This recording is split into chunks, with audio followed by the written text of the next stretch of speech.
of having definitively solved an old philosophical problem. So you will probably be interested in critiquing this claim of a definitive solution. The talk is based on the paper that appeared in Philosophia Mathematica with Celia Schacht in the first number of this year. So what is it about? The question is that today geometry is seen as an antiquated name for some kind of algebraic stuff. I mean, it's either seen over the real numbers or the complex numbers or some fields. That's the way you see it. So the question is there anything to geometry besides algebra, and can it be reduced? And the claim in the paper is that no, it cannot be reduced. And this is not because of some taste thing that, you know, we like geometry more for our souls or something. It's because of strictly formal reasons.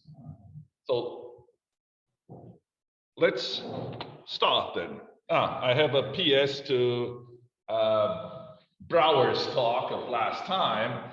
There was only one poem there by Quasimodo, and that related to looking for the ultimate reason for things in oneself. But here is a description of Brouwer's intuitionism as succinctly as possible, which is, since feeling is first, who pays any attention to the syntax of things will never wholly kiss you. So the syntax of things is what his opponent, Hilbert, was all about, right? That mathematics is just the syntax of things. So let's go over to today's lecture. And first of all, I'm going to show that the problem is not an invented one. The question whether, you know, algebra or geometry are separate or the same or whatever. This is as old as there are fragments in mathematics. So we have Architas of Tarentum, so a local person, if we can join Sicily to exactly to the region of Marche. I'm sure that there are friendship relations here. Says that he questions, he has questions regarding the relation between geometry and what today would be referred as algebra. Obviously, he didn't have a name for that because it has, you know, Arabic roots. So he spoke about logistics, right? So logistics seems to be far superior indeed to the other arts in regard to wisdom, and in particular to deal with what it wishes more concretely, clearly than geometry. Again, in those respects in which geometry is deficient, logistics puts demonstrations into effect, completes proofs, and equally, if there is any investigation of shapes, logistics puts demonstrations into effect with respect to what concerns shapes as well. So here we're told that, yeah, there are algebra and geometry, but algebra is better. What he probably had in mind when saying these things is probably the Pythagorean proof of the incommensurability of the diagonal and the side of a square, which wasn't proved geometrically, probably, but rather by considerations of even and odd. In other words, by logistics. So the problem of geometry and algebra caused also a stir in the world of the historians of mathematics. All the way back to the late 19th century, Zeuthen said that book 2 of Euclid's Elements is a kind of geometric algebra. I mean, it's algebra if you want to do it in purely geometric language. Van der Waden and André Weil and many others agreed on this. And then in 1975, somehow, a paper that is completely outside the usual realm of papers in respectable journals appeared in the Archives for the History of Exact Sciences. It was called On the Need to Rewrite the History of Greek Mathematics, in which all of these people were termed, disasters, who understood nothing of Greek mathematics. The dispute was revisited recently in 2016 by 2 different papers, one in the Archives, the other in the Science in Context, in which things are seen more, less heated. And in fact, the geometric algebra gets a re-evaluation. So, if we move from Archytas to later times, the first time where this becomes again a problem is after Descartes showed that you can do geometry in algebraic terms. And the first person to have vigorously protested it was Isaac Newton, who says, well, through algebra, you easily arrive at equations, but always to pass therefrom to elegant constructions and demonstrations, which usually result by means of the method of porisms, is not so easy, nor is one's ingenuity and power of invention so greatly exercised and refined in this analysis. Yeah. Well, these are things that appear in Greek stuff, as a porism and things. I mean, today we don't use these things, but yeah, that's the translated Latin of Newton, right? So it's from volume 5 or 6 of the mathematical papers of Isaac Newton. So here we see that what Newton is telling us, okay, you can do something with computations, but if you want out of those computations to get a geometric proof, it doesn't work. And moreover, he finds a subjective reason that you don't exercise your ingenuity power. Men of recent times, eager to add to the discoveries of the ancients, have united specious arithmetic with geometry. Benefiting from that, progress has been broad and far-reaching, if your eye is on the profuseness of output, but the advance is less of a blessing if you look at the complexity of its conclusions. So here he decries the fact that while in geometry you understood what the things you were doing were actually doing, with algebraic proofs, you're getting a solution which you don't know what it actually says, and it's much more complex. And here he goes into much more complex. For these computations, progressing by means of arithmetical operations alone, very often express in an intolerably roundabout way quantities which in geometry are designed by the drawing of a single line. And here I would like to give you an example of this, because Newton doesn't tell us what it is exactly that he means. So the example I choose is Fagnano's problem of 1775, in which it is asked for a given acute triangle to determine the inscribed triangle of minimal parameter. Now, Fagnano solved this by means of calculus. finding the minimum of those things. Yeah? Well, you find the things, but you have no idea why they're there. Okay? Basically, you just find the coordinates of a point and do the thing. Now, Lipot-Pagev discovered while a student the following proof, which was reported for the first time in Rademacher and Töplitz von Zahlen und Figuren, which was translated The Enjoyment of Mathematics in 1957. And it goes this way.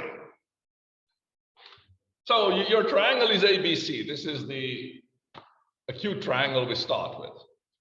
Now, suppose of the points M and P, so these are the points that you're looking for the minimal parameter, right? Suppose you have fixed P, okay? And you allow M and N to move freely. Great. Now do the following. Reflect CP into AC. So reflect this into this. And you get this point here. Do the same on the other side. You get the point there. Okay? Now what has happened under this reflection of yours? So your points were, say, PX, PYZ. Yeah, so P was fixed. Sorry, it wasn't MN, it was YZ. So YZ are the variable points. Okay? When you did this reflection, what happened? Well, the PY became P2Y. Became means what? It's congruent. The PZ became P1Z, meaning that these two are congruent. Okay, well, let's see now.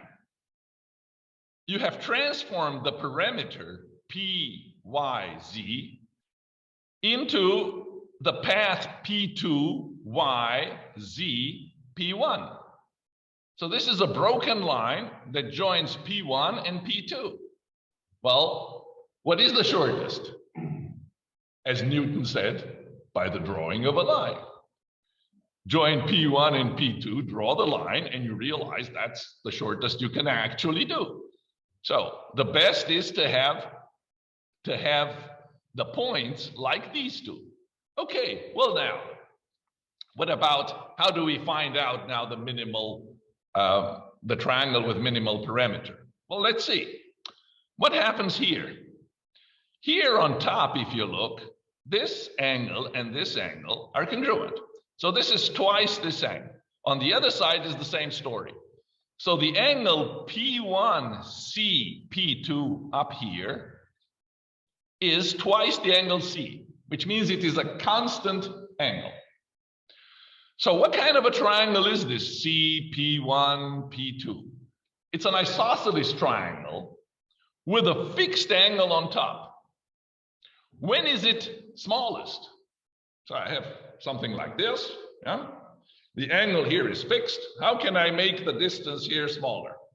Well, make this smallest, yeah? You can prove this in absolute geometry, by the way, yeah? That if you have a fixed angle, then the side opposite that fixed angle is smaller if the two congruent sides are smaller. Okay? You can prove this in absolute geometry. So it turns out that the best way to get P1, P2, this line small, is to make CP2 small. But CP2 is nothing but CP. Well, how do you make CP small? Well, we know that the shortest distance from a point to a line, again, you can prove this in absolute geometry, is on the perpendicular from that point to that line. So P, to get this best, P should be the foot of the perpendicular from C to AB. The same story would go if you picked any other point as fixed and the other moving. So it turns out that the minimal parameter is for the orthic triangle, the triangle made of the feet of the perpendiculars from the vertices to the opposite sides. There was no calculus. There was just what Newton said, the drawing of a single line. That's what he meant, yeah? Yeah. So you mentioned Descartes. Yeah. But I think his role mustn't be underestimated. He's not just in kind of vague background. I think Newton is addressing, as it were, Descartes even more explicitly. I mean, there's a passage in the. I'm thinking of the screen. I think it's 2 or 3 screens ago. This one, yeah. Nor is one's ingenuity and power mentioned. So Descartes in the Discours de la Méthode, when he's comparing the sort of geometrical method to his, he says that his method. So he says that if you think about figures and you try to imagine the geometry in mind, he speaks of fatigue d'esprit. Whereas if you reduce all that to blind mechanical symbolic manipulation, well, it's just scribbling, so it doesn't fatigue d'esprit. That's I think the reason why it has been replaced almost universally in school, because it creates happy childhoods. Yes. Yeah, I mean, yeah, people realize this. I mean, in geometry, you have to have ideas, and the ideas are crazy. There is no reason why you should have them. In algebra, in an algorithm, there are no ideas. Right, yeah, of course, I agree completely. The problem is why you should teach it at all, if you have machines who do it better than us. So, I mean, what's the point anymore? You know, in the 16th century in Bologna and so the biggest business was school of computations for people to be used in banks and so on. We don't have them anymore. Why? Because we don't need human computers. Why do we need humans who, you know, do the calculus stuff that Maple and Mathematica do better than us? So you're right. I mean, that's the reason. That's the liberating reason for replacing geometry and algebra. You're absolutely right. That's the main point. Now, I think I'm quoting, now I'm going to quote Coire, who quotes Poincaré. If you want, I can try to look it up. Yes. So Poincaré says, so he's comparing Descartes and Pascal and Discours de la Méthode, singular. So Descartes is the man of la méthode. Yes. Pascal is much more geometrical. It is l'homme des méthodes, plural. So there's different methods for every geometrical problem. Yes. And he says another thing, which I think is very great.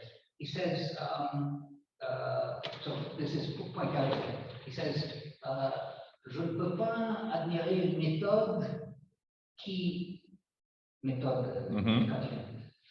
dénomme passion, which turns a patient man into a great geometer. So I cannot admire a method which turns a patient man into a great geometer. Yes, yeah, which is the same thing that, I mean, the idea that it kills creativity, right? Yes, of course. It's another expression of the same thing. Exactly. That if you just labor quietly and well-behavedly, you're going to get there. This is an easy way to samadhi, right? You just do the steps and you're liberated. You found out the solution. Yeah, that's absolutely the reason why it won the day. Now, anyone who examines the constructions of problems by the straight line and circle devised by the first geometers will readily perceive that geometry was contrived as a means of escaping the tediousness of calculation by the ready drawing of lines. Consequently, these two sciences ought not to be confused.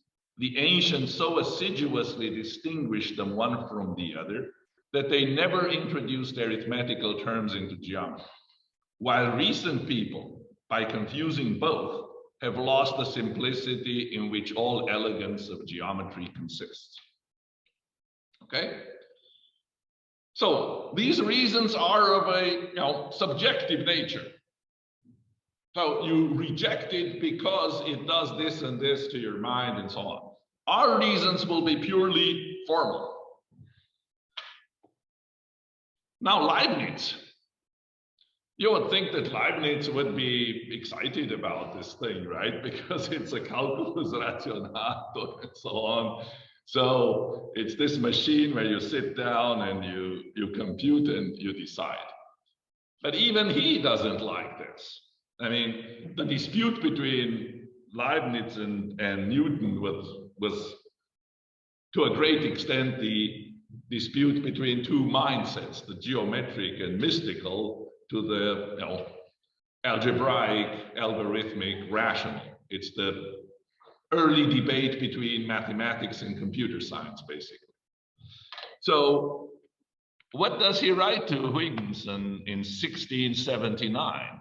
In spite of the progress I have made in these matters, I'm still not satisfied with algebra, because it does not give the shortest methods or the most beautiful constructions in geometry.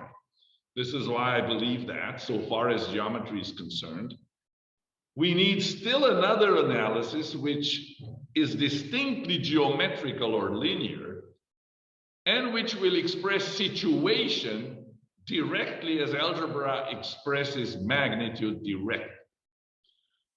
So if I were to translate it into today's language, what Leibniz says is the topological aspect of geometry is not algebraic. So for example, if I have ordered geometry, where the only notion is betweenness, let's say, that's not something that has any algebra in it. It's a different thing. So when I look like convex geometry or so, is it algebra? No, it's not. It's because it expresses situation. Again, he says algebra is the characteristic for undetermined numbers or magnitudes only, but it does not express situation, angles, and motion directly. Hence, it is often difficult to analyze the properties of a figure by calculation, and still more difficult to find very convenient geometric demonstrations and constructions, even when the algebraic calculation is completed. So he complains about the same thing that Newton complains. Suppose you've done your analytic geometry proof. Well, can you provide now one in synthetic geometry? Usually not. Now, let's move on to the 19th century. Here, the debate resurfaced with Poncelet's projective geometry. For example, in his review of the third edition of Monge's Géométrie descriptive, Gauss wrote, in recent times, investigation of the later kind, stereometry, were dealt preferably by means of analysis, thus removing them from geometry, which uses only immediate intuition. So here again, we see there is a subjective kind of separation. You know, one uses intuition, the other is another thing. Now, the main figures taking sides in this debate were Jakob Steiner, Poncelet, von Staudt, Möbius, and Plücker.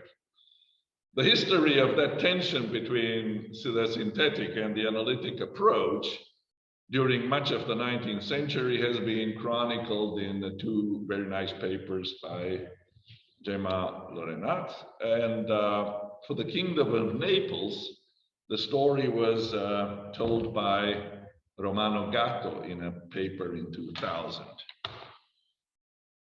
Now, what happened since the advent of Hilbert? Well, in his Grundlagen der Geometrie, Hilbert is very much concerned with proving that Desargues and Pappus hold, and on the basis of these, to provide an algebraization of geometry. And then people thought, well, if you can do an algebraization based on axioms, why not work directly with algebraization? I mean, we have now the best excuse we ever had. It's the same thing, isn't it? So Subsequent developments in axiomatic geometry, including Hilbert's 1903 algebraization of an elementary form of hyperbolic geometry, appeared to gravitate towards Desargues and Pappus, which ensure that the geometry thus axiomatized have models based on fields and thus are shown to be reducible to algebra. So it seemed that the whole development there went in this direction so that you could do it.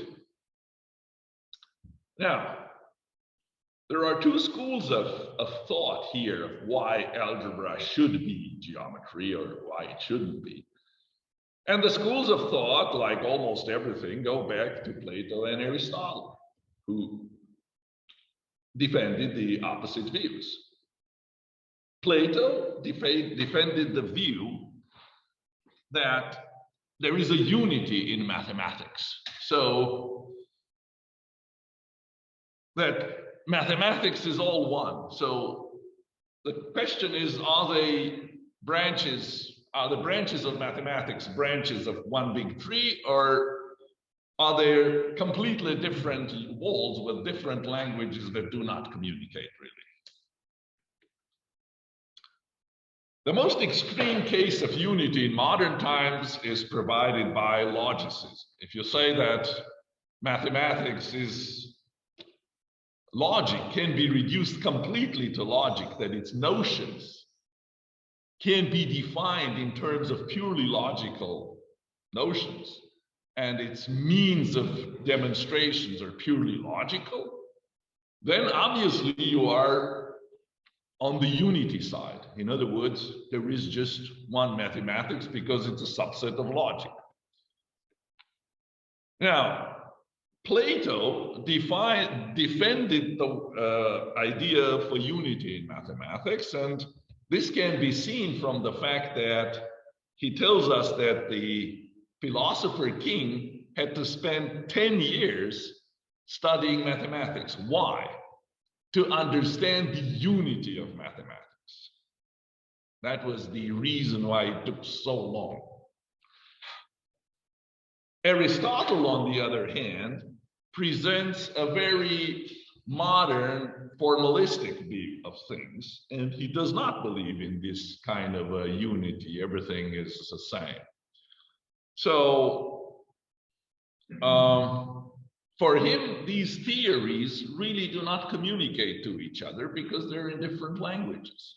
So there is no sense in which you can say if there's a unity in it.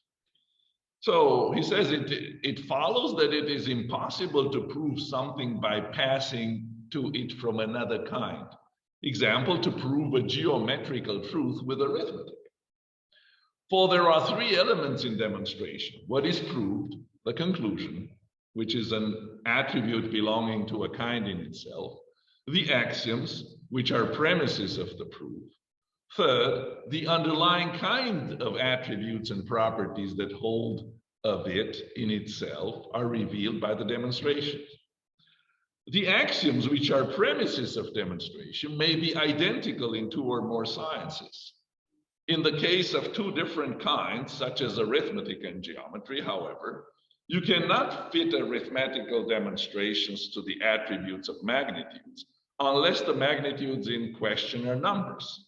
How this is possible in certain cases, I will explain later. So this latter part, he says this, that not everything in geometry can be assigned an integer. Why? Because Aristotle knew about the incommensurability of the side and the diagonal of a square. So if you can't do them, well, what kind of arithmetic can you talk about? You can't. Arithmetical proof always has its own kind, and so do the proofs in the other sciences. Thus, if a proof is to cross from one science to another, the kind must be the same absolutely or to some extent. Otherwise, crossing is evidently impossible, since the extreme and middle terms must come from the same kind. For if they do not hold in themselves, they hold incidentally. This is the reason why geometry cannot prove that opposites fall under a single science, nor even that two cubes make a cube. Nor can a theorem of one science be proved by means of another science unless they are related, so that one falls under the other, as optical theorems are related to geometry or harmonic theorems to arithmetic. So here is a clear concern about the language. You don't have the same language. Well, how can you say the same? How can you even join the discussion? Nor can geometry prove of lines any property which they do not possess as lines and as depending on the principles proper to them. For example, that the straight line is the most beautiful of lines, or the contrary of curves, as these things do not belong to lines in virtue of their proper kind, but in virtue of something common. So in other words, lines, beautiful does not apply to lines, nor does contrary to curves. So you can't say things like this about things in geometry and by extension, algebraic things. Now, if we move to modern times being the second half of the 20th century, you will see that influential mathematicians don't consider this to be a problem at all. In other words, there is neither geometry nor algebra. Dieudonné in 1977, this is the person who said, you know, Abba Euclide, mort triangle, things like that. So in 61, he said that. In 77, he tells us that as for the old classification of mathematics into arithmetic, geometry, algebra, and analysis, it has become as out of date as the division of the animal kingdom by the early naturalists into species grouped according to fortuitous and superficial resemblances. Modern mathematical objects appear as centers where surprising combinations of many diverse structures come to converge. Michael Atiyah devoted an entire lecture to the topic of unity in 1978. And he says, the main theme of my lecture has been to illustrate the unity of mathematics by discussing a few examples that range from number theory through algebra, geometry, topology, and analysis. This interaction is, in my view, not simply an occasional interesting accident, but rather is of the essence of mathematics. Well, this was a time where at least people cared at all about the problem. Nowadays, it goes without saying that the more distant the branches of mathematics one brings together, the greater the glory. Concerns about not crossing boundaries of the kind voiced by Aristotle are non-existent in the practice of contemporary mathematicians, nor do such concerns figure in any shape or form in the education of mathematicians. So nobody is told that there is such a thing as a purity of the method or something like that. So it's completely gone. You won't see papers on the unity of mathematics because it's so obvious and understood that it is no longer made into the subject of anything. So one can safely say that from the sociological point of view, that of present-day working mathematicians, the debate regarding the nature of geometry and whether it is distinct from that of algebra is non-existent, having long been settled in favor of algebra, and more generally in favor of whatever is needed for the solution. So in fact, there is no such problem. I'm trying here, we were trying to solve a problem that stopped being a problem somewhere in the first half of the 20th century. And it was, as I said, it had kind of a revival in the 19th century, but geometry was the underdog, clearly. So it was a lost battle from the beginning. But the point is that we should solve the problem at the time when we have the tools for it. And the tools for it were not there for Newton or Leibniz or any of these people, or in the 19th century, because formal logic did not exist, so they couldn't make a clear delimitation between the two. Now, There are people, famous mathematicians, think, who do show a difference between, who think there is a difference between geometry and algebra. And René Thom in 1978 tells us that there is a certain opposition between geometry and algebra. The fundamental matter of geometry, of topology, is the geometric continuum, pure extension, unstructured. It is a mystical notion par excellence. Algebra, on the contrary, manifests an operational attitude that is fundamentally divisive. Topologists are children of the night, while algebraists wield the knife of rigor under a perfect light.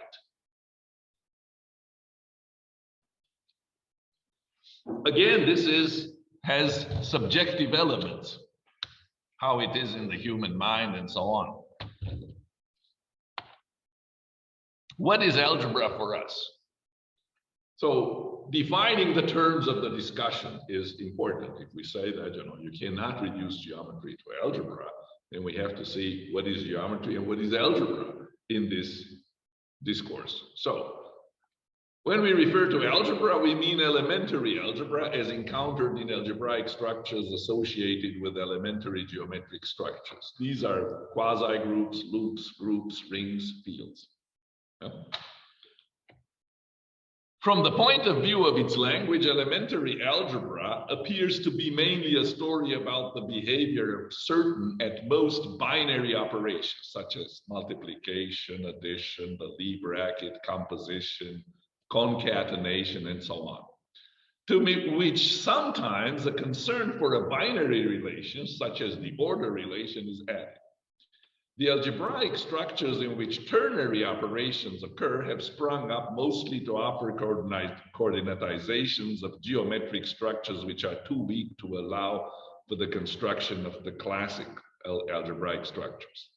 So when you have, for example, a projective plane, which satisfies nothing else, you can introduce a ternary field, which has a ternary operation.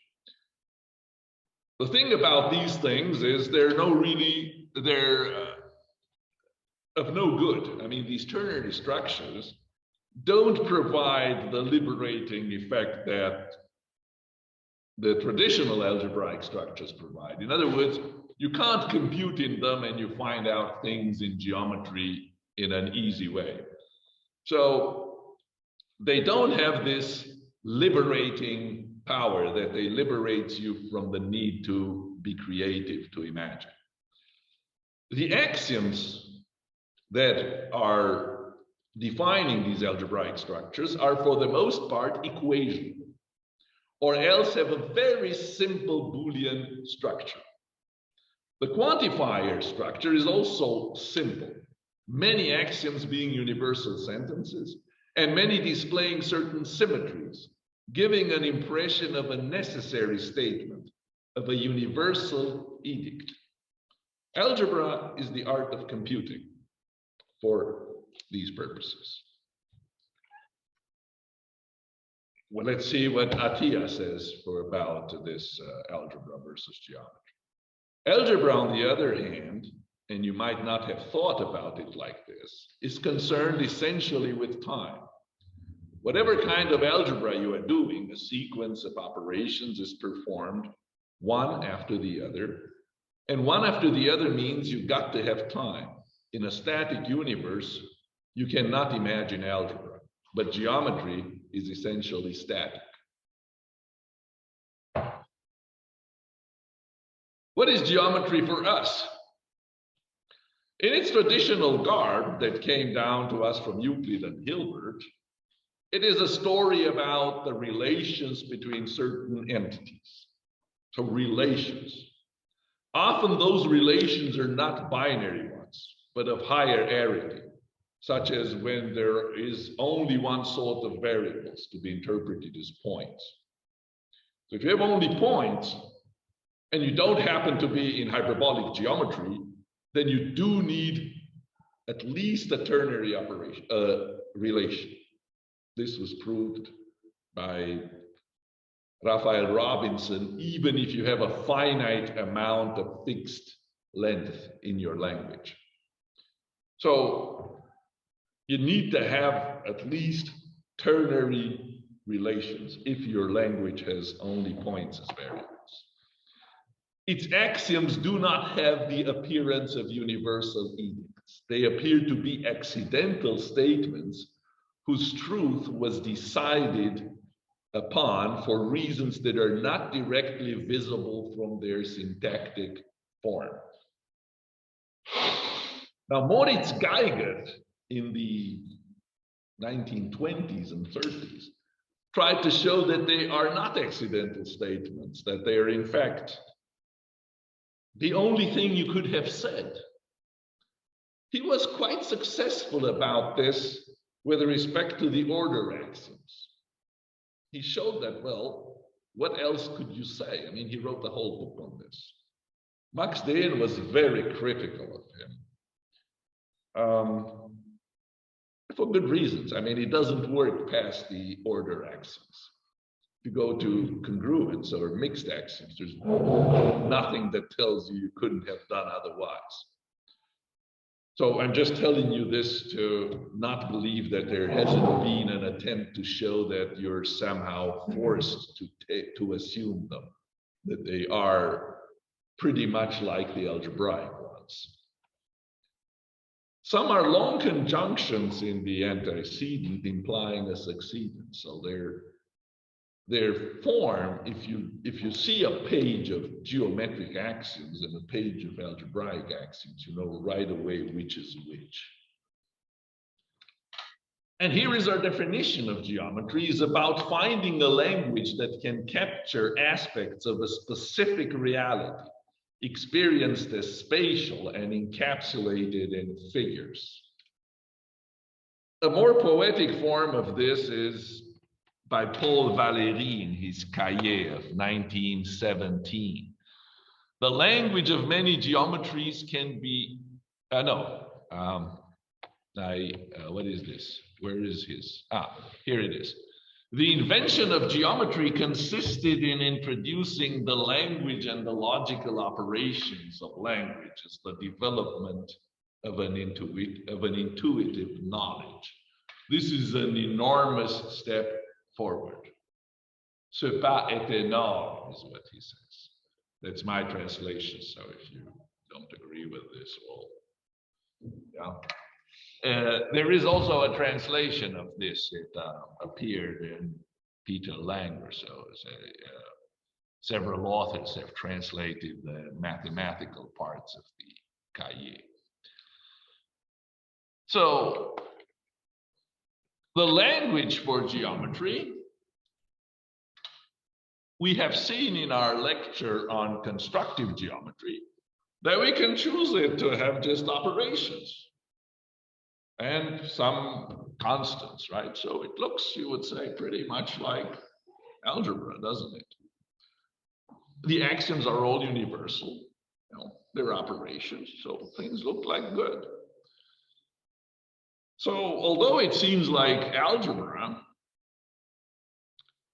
among the operations, there must be, in the Euclidean case, ternary ones, and the axioms are still a far cry from being equations.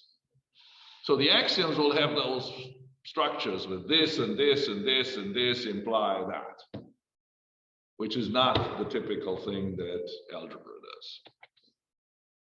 In the case of hyperbolic geometry, you can get by with a single binary operation, the midpoint operation.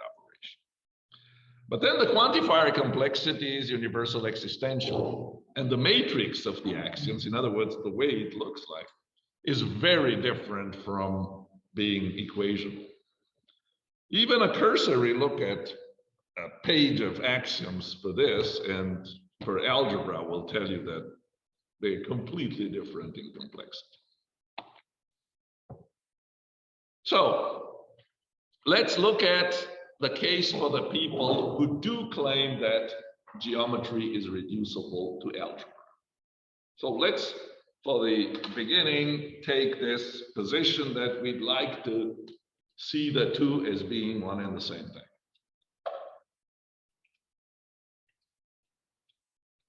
So if we define geometric thinking quite narrowly as being concerned with proving theorems inside some pre-existing axiom system, then for a wide class of geometries, the theorems in question can be rephrased as algebraic statements, and their truth becomes a concern of a certain algebraic theory. But is that, so for example, if I want to find out whether a certain statement is derivable from something that is embeddable in the Desargues projective planes or in projective spaces of dimension greater than 2, then the statement can be translated into one about skew fields. So you can leave it then to the algebraics to find out how things are. What are the strengths and weaknesses of this approach? Well, here is a strength. In case you have a geometry with elementary continuity, it means that you take your Canto-Dedek in continuity and you first orderize it, then you end up with a geometry, all of whose models are Cartesian planes over real closed fields. Real closed means that every positive element has a square root, and every odd degree polynomial has a root. Tarski showed in 1940 that there is a decision method for this. So this is the Leibnizian ideal. You have a problem in this kind of geometry, and then you just sit down and compute. And that's it. You find out whether it's true or false. That's the biggest success there is, and Tarski was most proud of this result of his from everything he ever proved. However, if you want to be more Greek in this matter, and the Greeks didn't know what to do with first order continuity because it has no geometric significance. It claims that certain things exist which your construction instruments cannot find. So if you go for finitely axiomatized theories, such as ruler and compass constructions or ruler and segment transporter constructions, any kind of things like that. Any theory like this, which has the Cartesian plane over the real numbers as a model, must be undecidable. This is what Martin Ziegler showed in 1982. It was preceded by a somewhat faulty paper by Rautenberg and Hauschild. Rautenberg had defected to West Germany, so he wasn't there to do the corrections. He had almost gotten the result. So only Hauschild was responsible with the submission and correction of proofs, and there was some error in the paper. Now, geometry conceived as a narrative in a particular language can be seen as concerned with much more than proving statements. The first larger concern is that signaled already by ancient Greeks, who distinguished between theorems and problems. Theorems can be seen as statements of first order logic. Problems are not statements. They beg for a statement. An example of a problem is Fagnano. Fagnano asks us, what's the minimal triangle among all triangles? There's no statement. You can't write something in first order language. There is nothing to prove. You can't feed the machine with a statement. It's a question. You are asking for a statement that would answer the question.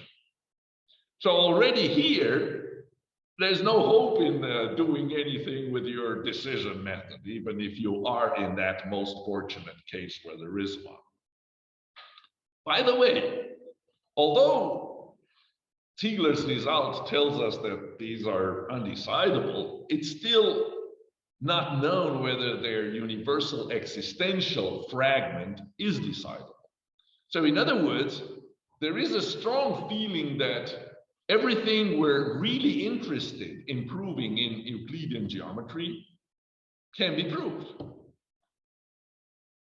So in other words, the undecidable stuff may be just logical junk, things that people don't care about, statements that look like geometric, but no reasonable person, things that have who knows what quantifier complexity, for all there is, and some more, that tells you things that are not really interesting to people. They are statements in this language, but nobody cares about them. So,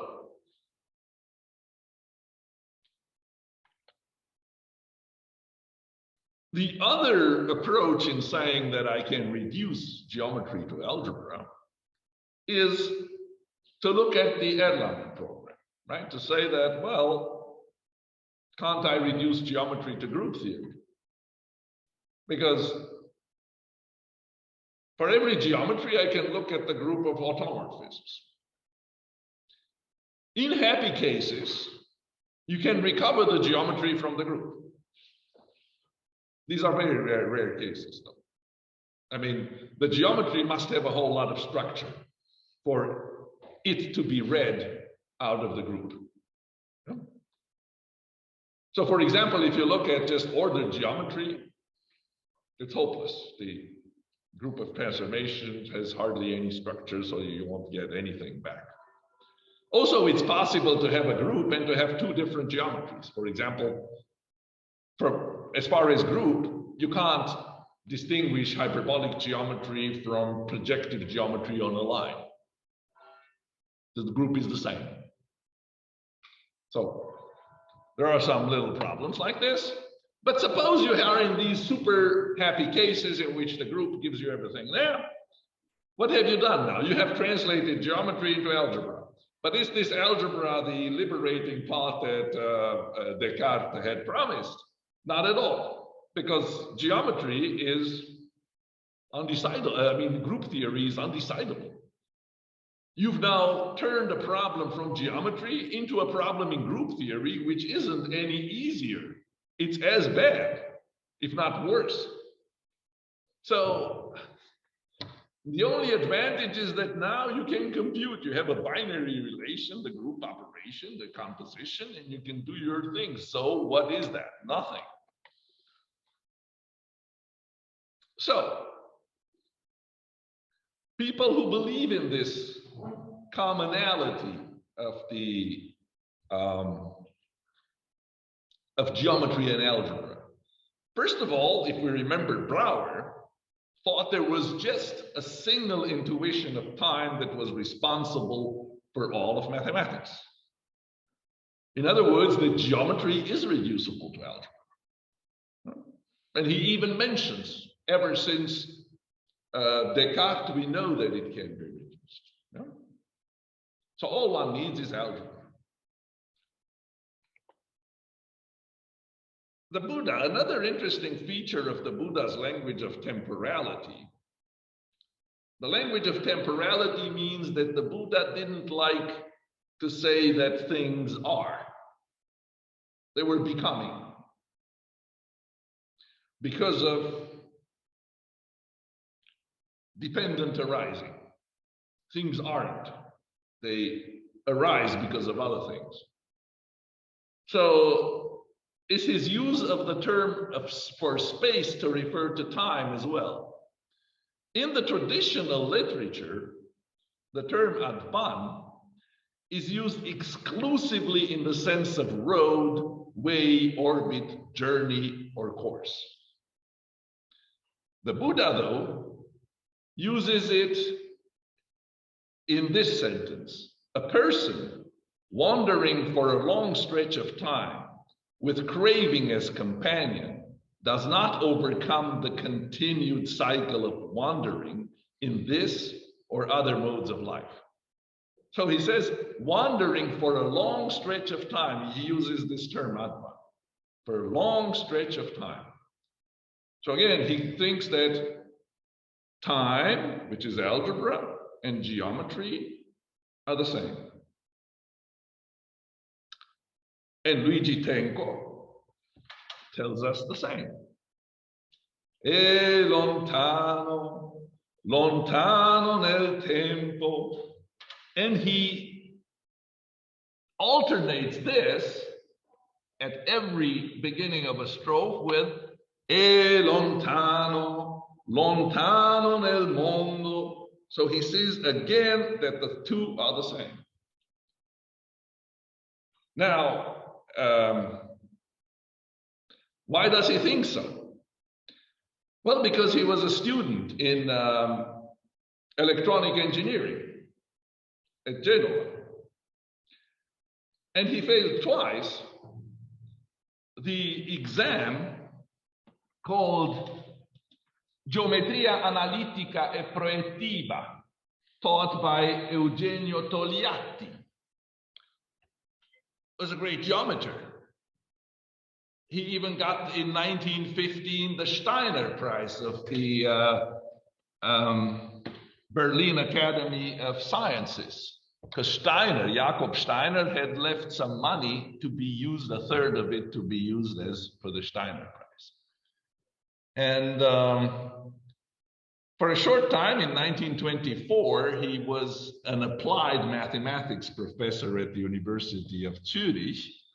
And then he moved to Bologna and taught these things. And so Luigi Tenco was never exposed to the poetic version of geometry. He was exposed to this horrible one consisting of determinants and that kind of stuff, which no poet can like. But that gave him the impression of this, of since analytic is all the thing, it means that tempo and mondo are measured by the same things, by lontano. Lontano is a common measure of the two, right? So this is tragic because, I mean, if he had met geometry in the poetic form, he certainly would have stayed perhaps and not moved on to political science, which he dropped as well. So now, this was the case for commonality, right? The case for commonality is that, look, we can, very rich geometries can be algebraized. And algebra sometimes is even decidable. So even if it isn't decidable, why not work there? The downside is the downside mentioned by Newton and Leibniz. Even if you're going to work with your Tarskian decision process, all you will know is that this thing is true or false. But if you won't be able to get a formal proof from the axioms of geometry. I'm not saying that one day we won't find a decision method that would allow this, but the currently existing ones do not allow that. So if you think that all we're interested in is truth, rather than the sequence of lines that leads from the axioms to the statement, then that solves the problem. But if you think that our concern is the sequence of lines that lead to that, in other words, the formal object called the proof, then we don't have a proof, even in cases that are decidable. Now, here I would say, what do we lose by moving from one to the other? So, for somebody who believes that algebra is all there is, here is what they miss completely on. The complexity of the axioms in a given language. So complexity measured in terms of quantifier alternations or in terms of the number of quantifiers when written in pre-next form. We have seen all of this in the lecture on simplicity, right? All that stuff is not available to somebody who thinks that it's better to work in the algebraic realm. These questions cannot occur there. But they might say these are the monsters that the sueño de la razón produces. I mean, for regular mathematicians, this part is craziness. So you can say the stuff we lost is beautiful, you know. Just like you would say, what's the advantage of having a medieval city with all of these little streets and things? Isn't it better to have Manhattan style, you know, streets and avenues that are perpendicular to each other? Just get rid of Broadway as well to have just a classical thing. I mean, didn't Alexander do the same in Alexandria? Why have things like this, geometries like that? Algebra is nice and rational. Osman, yes, exactly. Get rid of this and produce a large boulevard so the criminals cannot hide anymore. You know? So, yeah, exactly. Yes. The axiomatizability by means of a certain set of primitive notions, or by a single primitive notion of prescribed arity of a certain geometry. Again, we've seen this in the talk on simplicity, how we had all these simple languages. This also doesn't exist. The definability, which may be subjected to certain constraints on the use of negation or of quantifiers of certain geometric notions in terms of other geometric notions.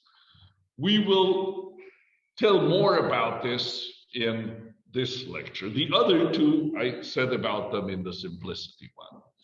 So this definability is the modern version of the Erlanger program. The Erlanger program spoke about this is a geometric notion if it is preserved under this transformation.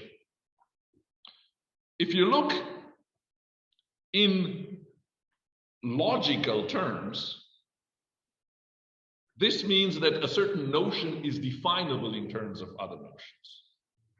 And the definability, if you're saying you can't use the universal quantifier, then it means that it is preserved under more than isomorphism. It's preserved under mappings that are not necessarily onto, they're not surjective. No? And so on. If you're not using negation, it means you don't have it to preserve the notion in both sides. You don't have to preserve the notion and the negation of the notion, and so on. So you can do a much finer analysis. You also lose the thing, the minimal number of times a certain axiom must be used to prove a certain statement. If you're working in the algebraic part, this kind of thing doesn't exist at all. As I said, all of this may be dismissed as nonsensical things that have been added to life by the logical view of things. No? So let's see this definability part. So I'm talking about this part here, the definability which may be subject. Here are examples. For example, Benz showed in 1973 in his book that there is a unique orthogonality relation that can be defined in Minkowskian Möbius planes of characteristic different from two, which satisfies some fundamental orthogonality axes. This may sound like completely crazy stuff because who knows what these planes are and so on. But here is a simple theorem which Constantin Kara-Theodori proved while on a ship to the United States. You know, it's a great thing. I don't think you can do this in a plane, you know. So here is the stuff we've lost by introducing air travel into life. Or by introducing the car, because we know that Poincaré told us that he got his greatest idea when he stepped on a bus, you know. But nowadays you don't step on a bus, so you won't get the ideas. So Kara-Theodori proved in 1937. He was looking at what can you say about a function from the closed complex plane. What is that? Take the plane and add a point outside of it to it. Well, why would you add this? Well, because there are, if you can think about in this plane, what are there? There's circles you're interested in. Okay, but they're the actual circles, and then there are the lines, which can also be thought to be, degenerate circles. Circles with infinitely long radius. And these circles are open if you leave them like this. But if you add this point here, then they join, and there's actual circles. Okay, so think of this closed complex plane. So the complex plane to which you add a potato that you call infinity. So we should think of stereographic projection. Exactly. So you think of this kind of a sphere thing, or something, and you want it to map circles into circles. If you just ask that, what do you get? And he showed that you get Möbius transformations or conjugate Möbius transformations. It turned out that this was known already to Darboux. I mean, many things were already known to Darboux. So what does this say actually? I mean, what does it mean that it, Möbius and all these things? So in other words, there's a whole class of such statements that I call miraculous things, Something that preserves only this miraculously preserves that as well. And this miracle is just a definability thing. The thing that is miraculously preserved can be defined in terms of the things that you say the mapping preserves. And we can be much more exact in the logic, because we could say how the definition should be, how its formal sense should be. What is its quantifier complexity? What is its all that? So there is Bethe definability theorem, which tells us that the things Bethe showed that the so-called Padua method of independence works all the time. And that means that if you're actually definable, if you are preserved under all mappings, then you are definable. Padua used his method to show that things are not definable. For example, all you need to show that multiplication is needed in arithmetic is to show that there is a model where there is, the additions are the same, but multiplications aren't.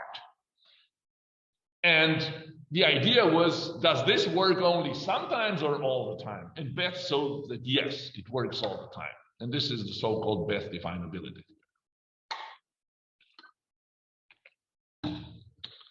And here I found the nice little thing, the definition. What is this? This was published in Indagationes Mathematicae, and the person who recommended it was no less than Coxeter. So here is what it says. This circle, okay, and this circle are two given circles. We want to say that they are orthogonal with saying nothing but incidence. What does orthogonal mean? Well, in our kind of, simple-minded way, you can think of it this way. These two circles intersect here, right? Okay, look at one intersection point, look at the tangent to one circle and the tangent to the other circle. If those tangents are orthogonal, that's what it means that the circles are orthogonal. Well, this is kind of illegal because we don't have line, forget about it, but so you understand what it says. Because in this theory, all there is a point is on a circle. So in this theory, if you axiomatize it, this Minkowskian, Möbius planes, is a theory of incidence. Incidence between two objects. One is point, the other is line, is circle. And there is no other thing. There's just point, circle, and point being on a circle. And what this definition shows you is that you can define the orthogonality of two circles in terms of a positive existential definition in which only incidence appears. You're allowed, though, to use, I said positive, but you're allowed to use difference in points. So a point is different from the other. That's it. You're not allowed to use not, incident or something. No, everything else is positive and they're only existential quantifiers. So what does it say? So to say that this is orthogonal to this is to say that there are points A, B, C, M, N, P, Q, and there are all the other circles that you see in this picture, so that all of the incidents that you see in that picture happen. If all of those incidents are happening, then the two circles are orthogonal. Okay, so this stuff you've lost. If you go the algebraic route, you will never see this. It makes no sense. You have your little theorem, you know that all transformations doing this or that, and you're happy. Who says this is better? No less than Lao Tzu. He says, without going out of doors, one may know all under heaven. Without peering through windows, one may know the way of heaven. How did we know this? Well, the stuff with the transformation has to go from one model to the other. There's a transformation and so on. What did we do? We stayed inside. We've seen this whole story without ever speaking about the mapping. We never left the world. We never left. We never went out of doors. And we knew everything under heaven. In other words, we could say this definition, which is completely internal, has nothing to do with mappings. Two Italian mathematicians, Victor Corbas in 1965, and proved that surjective maps between affine planes that map collinear points into collinear points must be isomorphisms. What does that mean? When I see this, it tells me that, first of all, those maps must be injective as well, because I'm just told that they're surjective. They must be injective, and they must also preserve non-collinearity. So it tells me two things: that the difference of points is definable with universal quantification allowed, because you have surjective, in positive terms. I mean, I'm not allowed to say not collinear, only collinear. Maroscia generalized this to n-dimensional space. So by Linden's preservation theorem, there must be positive definitions of the different points, and non-collinearity in terms of collinearity alone, and such definitions were found in 2000. Similar things, surjective self-maps of the n-dimensional hyperbolic space that map collinear points into collinear points must be hyperbolic motions. Again, there is a definition for that. You can prove that different points can be defined in terms of collinearity positively, and the definition is valid in Archimedean ordered hyperbolic geometry.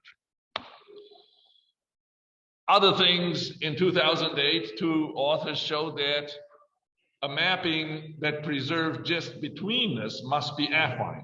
Again, we have shown in 2011 that parallelism is definable positively existentially in L omega 1 omega in terms of different points and the relation of betweenness. Now, reverse geometry. This is the strongest point. So, the previous one, you may dismiss it and by saying that, well, that is no good. That is no good because I don't care about these things. So the previous point was that you're going to miss all of these definitions. You're going to miss all the simplicity stories. All of that stuff is gone. Well, now is I think the heaviest point is reverse geometry. We've already seen a lot of reverse geometry, right? What was it? Well, we started with a statement and we asked what is needed for that statement. And it turned out that so little is needed that there is no possible algebraization for those few statements that you need. In algebra, you can't do this. In the algebraic sense, you can't say, well, let's see how little I need. If you remove your algebraic axiom, there's nothing left. The whole thing collapses. Okay, so there's no equivalent to that. There's no equivalent to reverse geometry if you think that you live in an algebraic universe. So here I'm going to present one more such statement. So remember, there were several in the reverse geometry realm in that talk. Here is another one that I think is a very nice one. The justification for one axiom is helped a whole lot by thinking of centers of gravity. So we think of material points, which are made of a point and some algebraic entity which lives in a world in which addition exists. That's all I'm asking. If you have two such systems, then you can join the two systems to form a new system where the CKs are one of the, so you have A, I, M, I, B, J, and J. When you join them, you put all the points together. All the points that existed in the A system and in the B system are going to be now considered the points of the C system. What happens to the weights? If the points were different, then the weights stay whatever they used to be. If the points are the same, then you add the weights. A center of gravity of such a thing, of a finite material system of points,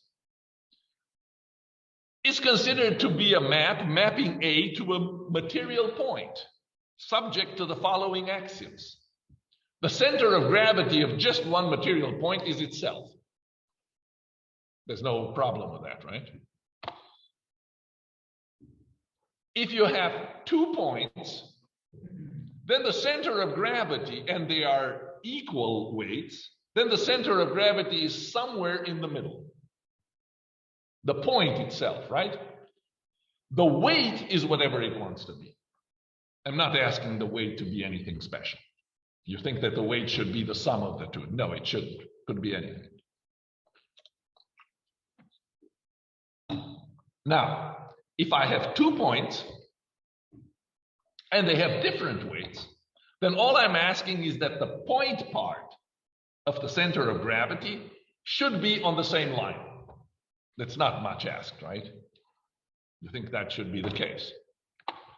And then I'm also asking that if you have 2 structures and you first compute the center of gravity here and then the center of gravity there, and then you do the center of those 2, then you get the same thing as if you did it, for the whole thing. Make sense or not? All of this seems to be absolutely minimal. Usually people would call things like this not a center of gravity because it has too few conditions attached to it, right? So, motivated by a discussion with chemists, van der Waarden proved that in 3-dimensional Euclidean geometry that a space pentagon with congruent sides and congruent diagonals must be a plane regular pentagon. It seems that it was already known to Euler. So what does it have to do with chemistry? Well, there are certain, atoms that are put together in a certain way. And the question is, can it be, why does nature choose these things and not others? Is there an option for something else? Okay, so if we do a reverse analysis of this, and we want to find out what kind of things do you need to show such a thing, then we find out that the assumptions are incredibly weak, that you cannot get, to say nothing of an algebraization. It doesn't look like a geometry at all, what you need. It's extremely little. So the language for this stuff, it contains points, collinearity, congruence, planes, point-plane incidence. That's all. And the only non-trivial assumption derives from the existence of a center of gravity for a special material system consisting of 5 points. Everything else is extraordinarily trivial. Let's see what it says. The first axiom says that collinearity is a symmetric relation between 3 different points. The second one says that if A, B, C are collinear and both A and B are incident with the plane P, then C is incident with P as well. If A, B, C are 3 points, then there is a plane incident with them. And if the points are non-collinear, the plane is unique and will be denoted by P of ABC. If ABC and ABD are collinear and C is not D, then ACD are collinear as well. Congruence axioms. You have this stuff, which is all trivial. The first says that if AB is congruent to CD, then CD is congruent to AB. And if AB is congruent to CD, then it's congruent to DC as well. The next 2 are something like transitivity, but transitivity with just 5 points, never with 6. So you don't have something like AB is congruent to CD and AB is congruent to EF, then CD is to EF. So it's extremely weak stuff. More congruence axioms. For any 2 distinct points, there is a plane, this one here, such that every point incident with this plane is equidistant from A and B. Yeah, so point here is equidistant. And all the points equidistant from A and B are incident with this. So there is the perpendicular bisector plane. This tells you also that the dimension is 3, right? If it were higher, then this thing would be more than just a plane.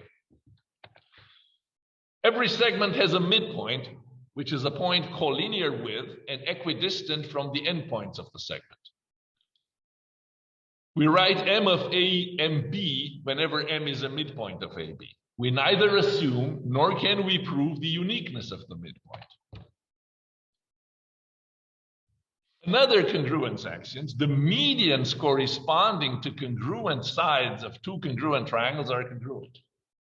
So if you have 2 triangles, ABC and A prime, B prime, C prime, and their sides are correspondingly congruent, then this and this are congruent as well. This is a very, very weak form of the so-called 5-segment axiom of Tarski. Yeah, because 5-segment axiom means that if your D is anywhere here, then BD should be B prime, D prime. So it's a form of, side angle side. But this we take only for the midpoint. Now, if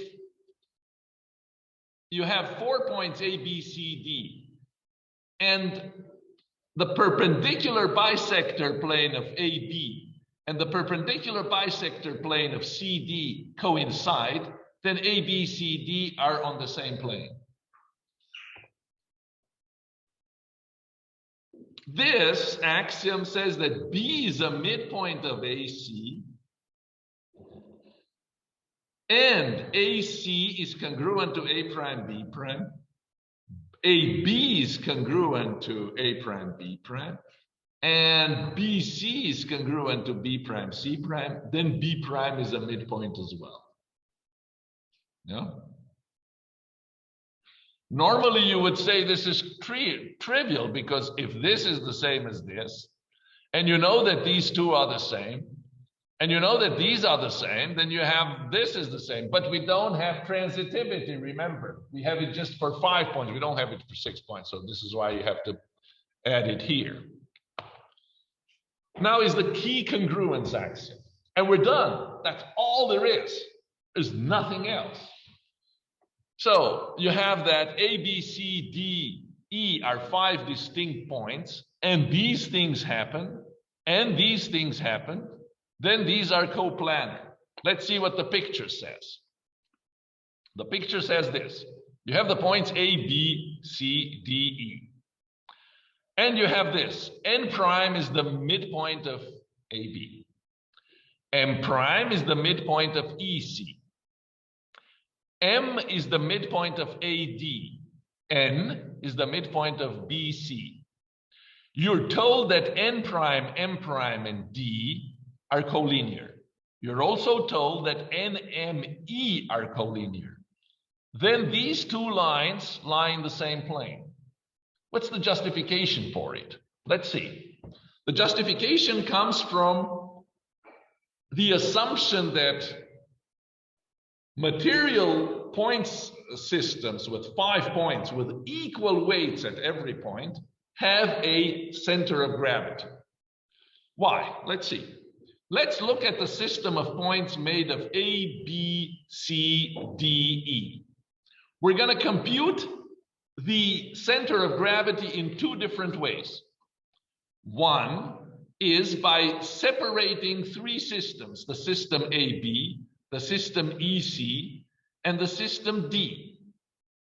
We know that the union, the union is the big one, right? The whole pentagon, so-called. So you have here the center for the system in AB is n prime. The center for the system EC is m prime. And then D is its own center. So the centers of these three are n prime, m prime, d prime, D. Where is the center of gravity of this? Well, of these two is somewhere on this line. You do it again with D, it's going to be something on this line, according to our axiom that says that the center is collinear with the 2 points it's the center of. So the center of A, B, C, D, E, if computed in this form, must lie on this line. Now let's compute it in a different way. We are separating the system BC, AD, and E. So we write A, B, C, D, E as the union of these three. BC has N as its center of gravity. AD has M as its center of gravity. And then you have E itself. So the center of gravity of A, B, C, D, E is now reduced to the center of gravity of the system made of N, M, and E. But these three are collinear points. So the center of gravity must lie on this line. So it must lie on this and it must lie on that. But the center of gravity is just one, which means these two lines intersect. If they intersect, they're coplanar. I'm done. Well, that was the explanation. Yeah, we didn't need that. And that's so reverse geometry, as you see now, and you've seen in the previous lecture, leads you to things that are way too poor to allow for an algebraic representation. So this is the strongest case for a separation, because you cannot do this kind of analysis inside an algebraic thing. You can't say, I just need only those axioms, because the model collapses if you do anything to your algebra. So this is our proof that the two are distinct. So there are two strong cases. One is the definability. The other one is this. The third one is the form of the axioms, if you want, that, geometry axiom systems and algebra axiom systems look very different. But I think the strongest case is in reverse geometry, which completely disappears in the other part, and which mathematics should be interested, because you look like a fool if you use way too much than you need, right? I mean, there is no, for example, there's no Euclideanity in anything you've seen so far. So when you say that, you need the wall to be Euclidean for this combination of atoms to just be flat all the time or something, it just makes no sense, So again, it may be dismissed as there's this thing that results are too many in mathematics and most of them will be forgotten. So we need to provide some super result that produces that has all of them as consequences. So this can survive the passage of time. So that also is an argument against these kinds of things. So that was it, and like everything, things have come to an end with our lectures. So I hope that you're going to criticize this view dramatically, because nobody likes the fact that somebody has definitively solved the philosophical problem. This seems to be like an arrogant statement, right?